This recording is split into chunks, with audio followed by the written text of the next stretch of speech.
వేదిక మీద ఉన్న వైఎస్ కుటుంబ సభ్యులకు,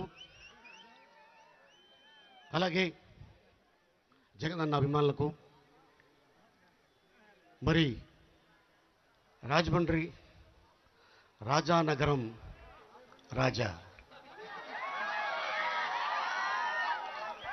రాజమండ్రి రాజానగరం రాజా అంటే RRR.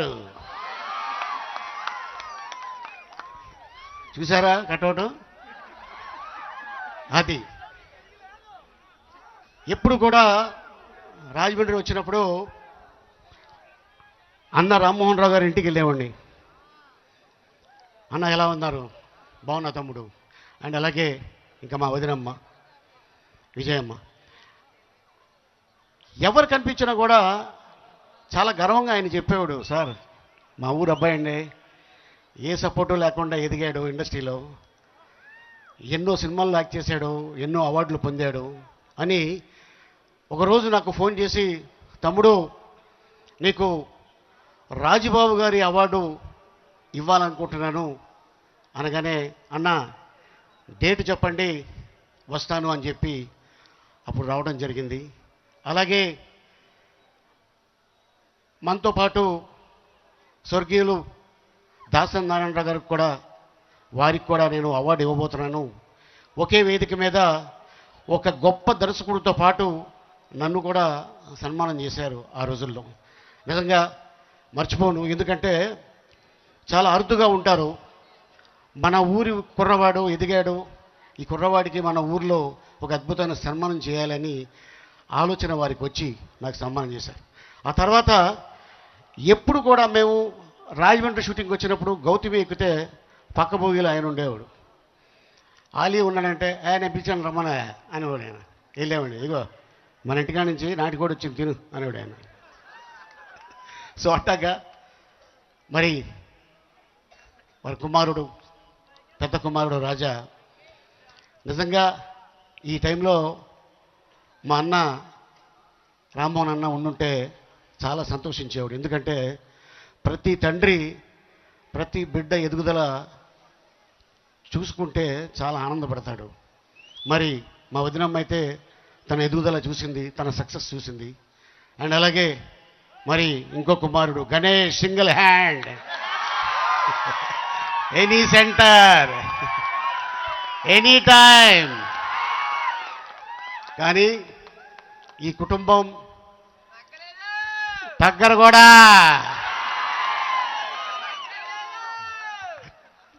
ఎప్పటికి ఏం జరిగినా, ఎవరికి ఏదైనా ప్రాబ్లం వచ్చినా మేము ఉన్నాము అనే విషయం పదే పదే వాళ్ళు చెప్తుంటారు. ఎందుకంటే అది వాళ్ళ నాన్నగారు నేర్పించిన స్వభావం అది. ఎందుకంటే నేను చూసా ఎప్పుడుకైనా. అండ్ అలాగే ఒక తండ్రిలాగా నిలబడి మొన్న గణేష్కి పెళ్లి చేశాడు. నిజంగా నేను చాలా ఆనందపడ్డా. ఎందుకంటే నిజంగానే రామ్మోహన్ అన్న ఉండుంటే చాలా ఆనందపడేవారు. సో ఆ తండ్రి స్థానంలో తను ఉండి అలా మ్యారేజ్ చేసి అంతమందిని మేనేజ్ చేయడం అనేది మామూలు విషయం కాదు. ఈ కుటుంబం మీద ఉన్న ప్రేమతోటి మరి మన జగన్మోహన్ రెడ్డి గారు వచ్చి ఆ వధువుల్ని ఆస్వాదించి ఇక్కడి నుంచి వెళ్ళటం జరిగింది. ఆ తర్వాత అన్న ఇలా ఉంది, మీరు రావాలి అనగానే తప్పకుండా వస్తా. ఎందుకంటే ఈ గడ్డ మీద పుట్టి పెరిగి వెళ్ళి ఇంతటి వాణ్ణి అయ్యానంటే ఆ ఆశీర్వాదం మీరిచ్చింది. మీ అభిమానంతో ఈ రోజున ఈ వేదిక మీద నేను ఉండటం. నాయకుడైనా కథానాయకుడైనా మీరు డిసైడ్ చేస్తేనే అతను గొప్పోడు అవుతాడు. చాలామంది చెప్తారు మేము బటన్ వేస్తే ఎక్కడికో కొట్టుకుపోతారని. మీరు బటన్ కాదు వేసేది, ఎలక్షన్ రోజున ఆ మిషన్లు ఉంటాయి కదా, బటన్ వేసేది వీళ్ళు. ఇక్కడికి వచ్చిన ప్రజలు వీళ్ళు డిసైడ్ చేస్తారు ఎవరు సీఎం అనేది. ఎందుకంటే మంచి పని చేసే వాళ్ళకి తప్పకుండా ప్రజలు ఆదరిస్తారు, అభిమానిస్తారు. అందుకోసమే 150 సీట్లు వచ్చినాయి అంటే ఇది మామూలు విషయం కాదు. ఎందుకు 175 అని చెప్పేసి ప్రతి మీటింగ్లో సీఎం గారు చెప్తుంటారు, వై నాట్ 175? ఎస్, 151 ఇచ్చారు కాబట్టి 175 ఎందుకు ఈ ప్రజలు నాకు ఇవ్వరు, నేను వీళ్ళ కోసం చాలా చేశా అని చెప్పి ఈ రోజున వారు ప్రతి మీటింగ్లో చెప్పడం జరుగుతుంది. అలాగే ప్రతి వ్యక్తి, పల్లెకి మోసే ప్రతి వ్యక్తికి ఒకరోజు పల్లకిలో కూర్చోవాలని కోరిక ఉంటుంది. మరి ఆ పల్లకిలో కూర్చోబెట్టడానికి నేనున్నాను అని చెప్పి ఈ వేదిక మీద ఇంతమంది ఉన్నారంటే వీళ్ళందరూ ఒకప్పుడు పల్లకిని మోసిన వాళ్ళే ఈరోజు పల్లకిలో కూర్చొని ఎంతో హ్యాపీగా ఉన్నారు. మరి ఎస్సీ, బీసీ, ఎస్టీ, మైనారిటీలకి నేనున్నాను. కులం చూడం, ప్రాంతం చూడం, మీ ప్రేమను చూస్తాం, మీ అభిమానం చూస్తాం.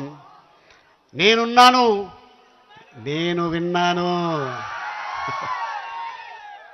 ఇది మరి అలాగే రాజాకి 32,000 మెజార్టీతోటి మీరందరూ గెలిపించారంటే అది వైఎస్ రాజశేఖర రెడ్డి గారి మీద ఉన్న ప్రేమ, మా జగన్మోహన్ రెడ్డి గారి మీద ఉన్న ప్రేమ, అలాగే మా జగ్గంపూడి మా రామ్మోహన్ రెడ్డి మీద ప్రేమ, అలాగే మా రాజా మీద ఉన్న నమ్మకం. ఆ నమ్మకంతో మీరందరూ గెలిపించారు. ఇప్పుడు వచ్చేస్తున్న ఎన్నికలు, మరి ఇందాక అన్న చెప్పినట్టు డెఫినెట్గా అద్భుతమైన మెజార్టీ మీరు రాజాకి ఇస్తే ఈ ఊరికి మినిస్టర్గా వస్తాడంతే. ఒక్కసారి అందరూ ఈ ఏలు ఇలా పైకి ఎత్తండి, అందరు ఎత్తండి, తిప్పు. అది ఈ అవకాశం కల్పించిన మీ అందరికీ మరొకసారి ధన్యవాదాలు తెలుపుకుంటూ సెలవు తీసుకుంటాం. ఇంకా చాలామంది పెద్దలు ఉన్నారు మాట్లాడడానికి. నమస్కారం. జై జగన్, జై జగన్.